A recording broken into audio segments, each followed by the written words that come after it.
क्योंकि ज़्यादातर जो दुख होते हैं वो कर्मों के फल के तहत होते हैं। तो क्षमा प्रार्थना, सबसे पहले तो परमात्मा की तरफ देख करके क्षमा प्रार्थना।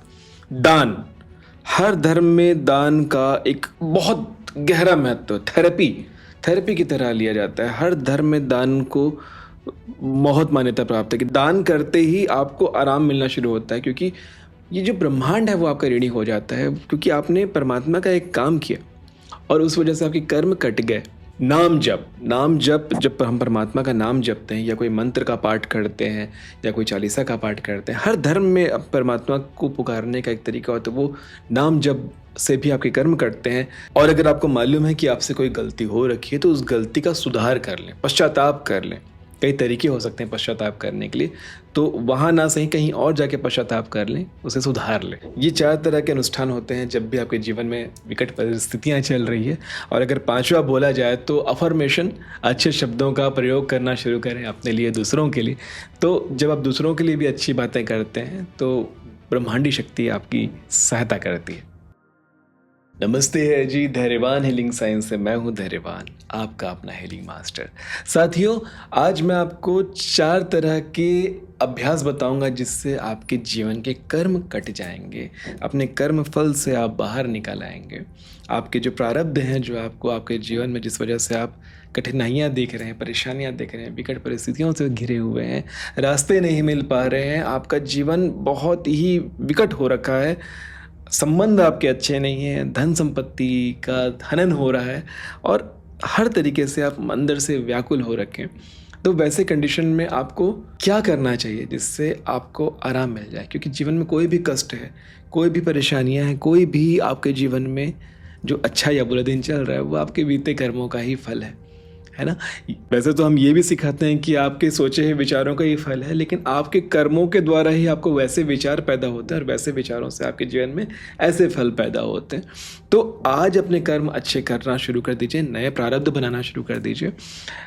जैसे कि मैं आपसे एक बात कहना चाहता हूँ कि केवल एक मानव शरीर है, मानव जीवन एक ऐसा है जहाँ हम अपने कर्मों को भोगने और नए कर्म करके नए प्रारब्ध बनाने के लिए आते हैं, यानी कि पुराने प्रारब्ध को भोगने और नए प्रारब्ध को बनाने के लिए आते हैं। बाकी जितने भी जीव जगत में जीव जंतु हैं वह सब अपने कर्मों को भोगने के लिए आते हैं। उनके पास वो चेतना, वो बुद्धि नहीं है कि वो अपने लिए नए कर्म बना सकें। बुद्धि और चेतना हम मनुष्यों को ही मिला है, तो ये हमारा काम है। तो अपने आगे के कर्म तो आप अच्छे रखें, लेकिन पुराने कर्मों को काटने के लिए क्या करें जिससे आपके जीवन में सुख आ जाए, क्योंकि हम जो भी करते हैं सुखों के लिए करते हैं। तो 4 तरह के अभ्यास हैं, जिसमें से सबसे पहला है, अगर आपको पता है कि आपसे क्या गलती हुई है तो उसका पश्चाताप कर लीजिए, गलती को सुधार लीजिए। कहीं और कोई गलती हुई थी, कहीं और किसी का आपने पैसा खराब किया था, स्वास्थ्य खराब किया था, तो आज किसी का स्वास्थ्य अच्छा करने में, उसके इलाज में सहायता कर दीजिए। किसी का नुकसान को बचा लीजिए, किसी का कर्ज हो रखा है तो उसे उबार दीजिए, किसी के गरीबी से उसे उबारने में उसकी सहायता कर दीजिए। तो ये कर्म आपके कर जाएंगे। दूसरा, क्षमा प्रार्थना, ये तो हमेशा कीजिए, हमेशा कीजिए। क्षमा प्रार्थना आपको जब भी आप परमात्मा के समीप जाते हैं या रात को सोते हैं तो क्षमा प्रार्थना मांग के सोइए। क्षमा प्रार्थना करते से आपके कर्म करते जाते हैं, थोड़े करके रोज़ क्षमा प्रार्थना करें, रोज़ आपके कर्म कटने शुरू हो जाएंगे। ये बिल्कुल ऐसा है कि आप अच्छे कर्म कर रहे हैं और पुराने कर्मों को काट रहे हैं, तो जीवन में सुख आपका इंतज़ार कर रहा है। इसके बाद जो है नाम जप। हर धर्म में परमात्मा को पुकारने का अपना एक तरीका होता है। हम जिस भाषा से भी हम आए हैं, जो भाषा हम जानते हैं, जिस संस्कृति से हम आते हैं, हम सबको अपने परमात्मा के स्वरूप को जिसे हम पहचान पाए, देख पाए, उसे पुकारने का एक तरीका होता है। तो नाम जप करें, परमात्मा का नाम जितना आप पुकारेंगे, क्योंकि परमात्मा को पुकारने के तरीके में उन सारे शब्दों का प्रयोग किया जाता है जिससे सकारात्मक ऊर्जा निकलती, पॉजिटिव एनर्जी निकलती है ना। चाहे मंत्र जाप हो, चाहे आपका चालीसा हो, चाहे बीज मंत्र हो, आप नाम जप करें। 108 बार किसी भी मंत्र को या नाम को जाप किया जाता है, 21 बार या 11 बार भी किया जाता है, जितनी क्षमता उतना करने का प्रावधान है। तो नाम जप करने से जब आपके भीतर अब वो ऊर्जा उतरती है आपके ऑरा से, वो आपके प्रारब्ध, वो आपके कष्ट खत्म होने लगते हैं। अब प्रश्न ये बनता है कि जो कर्म किए क्या उसकी सज़ा नहीं मिलेगी, है ना। कि जो आपने किए क्या उसकी सज़ा नहीं मिलेगी? मिलेगी भाई, बिल्कुल मिलेगी। आपको तकलीफ़ भी उतनी होगी, कष्ट भी उतना ही झेलना पड़ेगा, जिस सज़ा भी आपको पूरी मिलेगी। लेकिन वो कहाँ होगी? सपने में, आपके सूक्ष्म जगत में।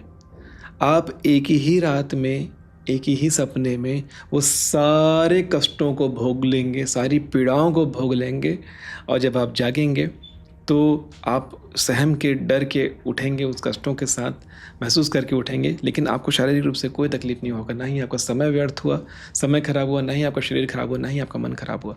बस आपको एक आभास रहेगा कि आपने एक पीड़ा भोगी जो कुछ घंटों में चली भी जाएगी, और आपके अंतर मन में, अंतर जगत में एक आश्वस्त हो जाएंगे कि आपको कोई पीड़ा मिल चुकी है, आपका कर्म कट चुका है, आपको जो सजा थी वो मिल चुकी है।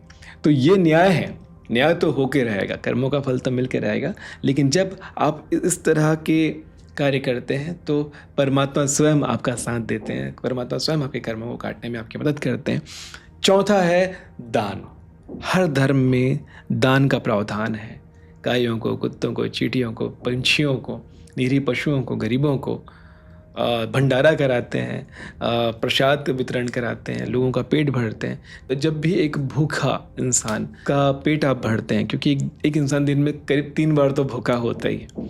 किसी भी एक समय का अगर आप उनके भूख में अगर आप उनका पेट भरते हो तो उनके अंदर से जो वाइब्रेशन निकलती है, जो आशीर्वाद निकलता है, वो आपके लिए दुआएं बन जाती है। और जितनी दुआएं आप कलेक्ट करेंगे उतने ही आपके कर्म काटते जाएंगे। बड़े बड़े दुष्कर्मियों को आपने देखा हुआ है, वो लोग दान बहुत करते हैं, वो लोग लोगों का पेट बहुत भरते हैं, सहायता बहुत करते हैं। तो उनकी दुआओं की वजह से इनका चल रहा है, अभी भी उनके दुष्कर्म कट रहे हैं।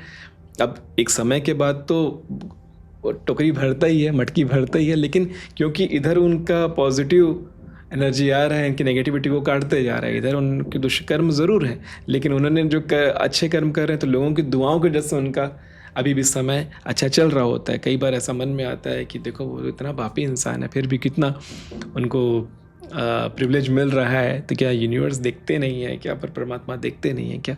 देखते हैं। उनको, उनके मेंटोर, उनके जो गुरु हैं, उनके बुरे कर्म से तो बाहर नहीं निकाल पा रहे, लेकिन उन्हें बचाए रखने के लिए उनसे अच्छे कर्म भी करवा रहे हैं। तो ये बहुत गहरी बात है, बहुत गहरी सीख है जिसको आपको समझना चाहिए। ये चीज़ करने से आपके कर्म कटेंगे। और इसके बाद अगर आप 5वां लेते हैं तो अफर्मेशन। अफर्मेशन मतलब ये नहीं कि आप सिर्फ अपने लिए पॉजिटिव वर्ड्स बोलते जाएं, अपने लिए कोई अच्छी लाइन बोलते जाएं। नहीं, अफर्मेशन का मतलब होता है सकारात्मक वाक्य, और वो केवल अपने लिए नहीं, सबके लिए। सबके लिए जब आप अच्छी बातें कहना शुरू करते हैं, करना शुरू करते हैं, कर ना सके लेकिन कम से कम अच्छी बातें कहें।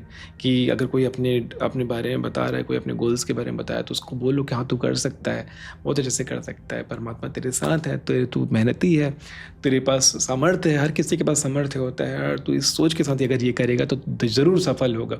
तो केवल इतनी सी लाइन बोलने से उनके अंदर एक सकारात्मक ऊर्जा पैदा होकर उनके अंदर से जो दुआएं निकलेंगी वो आपको फ़ायदा देगी, वो आपको आगे बढ़ाएगी। तो न केवल अपने लिए अपितु सबके लिए पॉजिटिव अफर्मेशन करना शुरू करें, जिससे आपके कर्म कटने शुरू हो जाते हैं। तो ये कुछ गहरी बातें थी जो गुरुओं ने सिखाई। गुरुओं की सीख से हम सीख रहे हैं और आपको सिखा रहे हैं। जैसा कि आप सभी को पता है कि बीते चंद्र ग्रहण के बाद मैंने बाल उतारे हैं, ताकि अपने गुरुओं से नई शिक्षाओं को ग्रहण कर सकूं, नई शिक्षाओं को समझ सकूं, सीख सकूं, अपने जीवन में उतार सकूं, और आप लोगों को भी ये बातें सिखा सकूं। आशा करता हूं ये अध्याय भी आपको बहुत अच्छे से समझ में आया होगा। मिलते हैं आने वाले अध्यायों में, तब तक के लिए नमस्ते है जी।